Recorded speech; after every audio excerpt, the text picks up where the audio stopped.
en la quietud de la noche, mientras una nación duerme, a veces se despiertan los monstruos. Y no me refiero a criaturas de fantasía, sino a los monstruos que nosotros mismos creamos, alimentados por el miedo, el odio y la división. Lo que sucedió en Minnesota, en la madrugada del 14 de junio de 2025, no fue una simple noticia de crimen. Fue el sonido de un corazón democrático rompiéndose. Imaginen la escena. Un suburbio tranquilo de Minneapolis. Un hogar. El tipo de lugar donde se escuchan las risas de los niños, se planean las vacaciones y se vive una vida ordinaria. Pero esa noche, la ordinaria se volvió pesadilla. En esa casa vivía Melissa Hortman, expresidenta de la Cámara de Representantes de Minnesota, junto a su esposo, Mark. A pocos kilómetros de distancia, en otra casa igual de apacible, dormía el senador estatal John Hoffman con su esposa, Yvette. Eran servidores públicos, personas que habían dedicado su vida a la idea, a veces frustrante pero siempre noble, de mejorar su comunidad. Esa noche, un hombre llamado Vance Poulter, disfrazado de policía, llamó a sus puertas. No venía a proteger y servir. Venía a destruir. La noche comenzó en casa de los Hoffman. «Policía, abran la puerta», gritó Poulter. Cuando el senador y su esposa abrieron, se encontraron con el cañón de un arma. «No eres policía», alcanzaron a decir antes de que el infierno se desatara. 9 disparos para John. 8 para Yvette. Milagrosamente, ambos sobrevivieron, pero sus vidas, y la sensación de seguridad que todos damos por sentada, quedaron destrozadas para siempre. Pero la misión de Poulter no había terminado.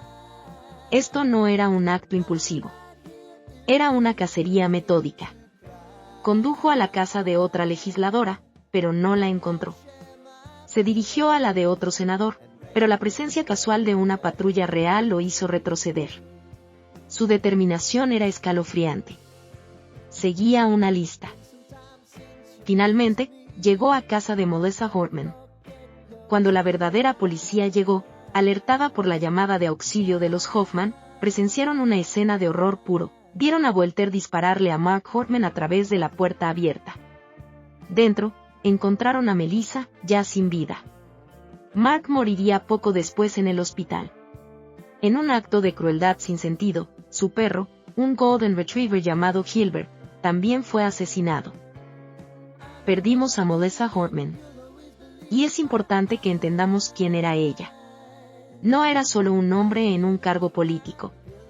Era descrita como una gigante, una de las líderes más efectivas en la historia de su estado. Una mujer que creía ferozmente en el derecho de las mujeres a decidir sobre su cuerpo, en leyes de armas más seguras, en almuerzos escolares gratuitos y en la protección de nuestro planeta. Era una negociadora dura, sí, pero también era la mujer que enseñaba catecismo los domingos, que amaba hornear, que era voluntaria entrenando perros de servicio para veteranos. Era una madre, una esposa, una amiga. Fue asesinada no a pesar de su trabajo, sino por causa de él. Y a su lado, murió su esposo Mark, un hombre con estudios en física y administración, un compañero de vida, arrancado de su familia porque la violencia política nunca se detiene en su objetivo, siempre se desborda, destruyendo todo a su paso.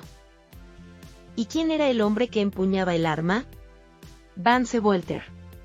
Un hombre de 57 años cuya vida parece un collage de fracasos y frustraciones.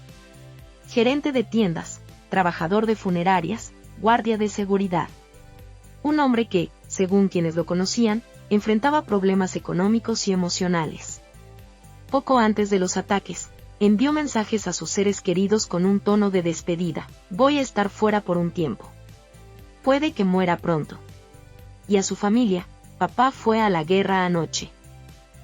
En su coche, la policía encontró la clave para entender su locura: una lista. Una lista con unos 70 nombres. Legisladores demócratas, líderes comunitarios, defensores del derecho al aborto, direcciones de clínicas de salud reproductiva. No era un manifiesto, era un plan de exterminio. Era la hoja de ruta de un hombre que, consumido por su propia desesperación, decidió culpar a un enemigo externo. Un hombre que transformó sus fracasos personales en una guerra santa contra aquellos que pensaban diferente. Esta tragedia no nació en el vacío. Sucedió en un Estados Unidos donde la política ha dejado de ser un debate de ideas para convertirse en una batalla tribal. Donde el oponente ya no es un compatriota con una visión distinta, sino un enemigo al que hay que deshumanizar, finalmente, eliminar. Lo vimos con el ataque a Gabby Giffords, con el asalto al esposo de Nancy Pelosi, y lo vemos ahora en los pasillos de una legislatura estatal en Minnesota. El veneno de la retórica del odio, repetido una y otra vez en pantallas y radios, finalmente encuentra un recipiente frágil, una mente inestable como la de Vance Bolter, y se convierte en acción.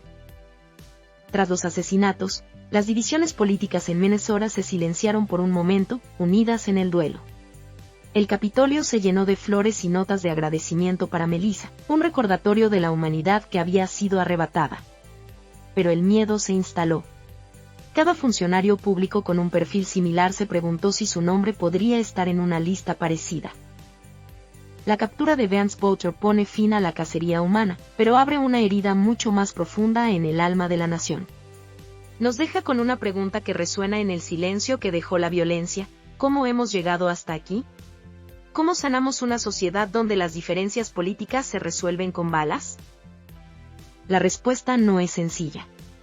No se trata solo de más seguridad o de leyes más estrictas. Se trata de un examen de conciencia colectivo. Se trata de mirarnos a nosotros mismos y preguntarnos si estamos contribuyendo al ciclo de la ira. Se trata de rechazar la deshumanización, de recordar que detrás de cada etiqueta política hay un ser humano.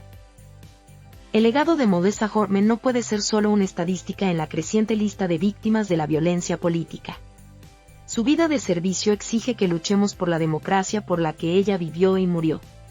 Exige que reconstruyamos los puentes que hemos quemado, que volvamos a aprender a hablar entre nosotros, a discrepar sin odiar.